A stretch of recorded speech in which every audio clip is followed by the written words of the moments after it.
તો અન્ય મહત્વના સમાચાર સામે આવે છે દક્ષિણ આફ્રિકાથી, જ્યાં સારોદના એક વ્યક્તિને ગોળીબારી હત્યા કરવામાં આવી છે। નીગ્રો જાતિના લોકોએ ગોળી મારી હત્યા કરી છે। યુવક દક્ષિણ આફ્રિકામાં રોજગારી મેળવવા માટે સ્થાયી થયો હતો। નોકરીએથી છૂટીને પરત પોતાના નિવાસસ્થાને જતા બની છે આ ઘટના। સાહિલ નામના યુવકનું ગોળી વાગતા કરુણ મૃત્યુ થયું છે। સમગ્ર પંથકમાં પરિવારમાં અરેરાટી વ્યાપી છે। દક્ષિણ આફ્રિકામાં સારોદના એક વ્યક્તિનું મૃત્યુ થયું છે। ગોળીબારી હત્યા કરવામાં આવી છે। નીગ્રો જાતિના લોકોએ ગોળી મારી હત્યા કરી છે। યુવક દક્ષિણ આફ્રિકામાં રોજગારી મેળવવા માટે સ્થાયી થયો હતો।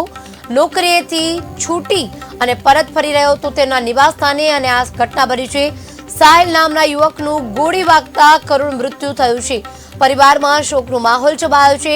આ સમગ્ર બાબતે તપાસ થઈ રહી છે। દક્ષિણ આફ્રિકામાં સારોદના એક વ્યક્તિનું ગોળી મારી હત્યા કરવામાં આવી છે। નીગ્રો જાતિના લોકોએ ગોળી મારી હત્યા કરી છે। યુવકની દક્ષિણ આફ્રિકામાં રોજગારી મેળવવા માટે ત્યાં સ્થાયી થયો હતો।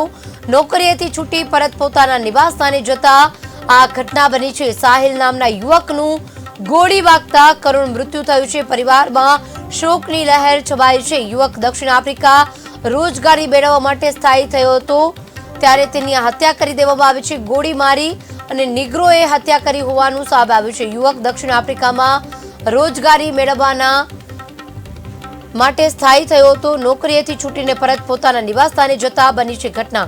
સાહિલ નામના યુવકનું ગોળી વાગતા કરુણ મૃત્યુ થયું છે।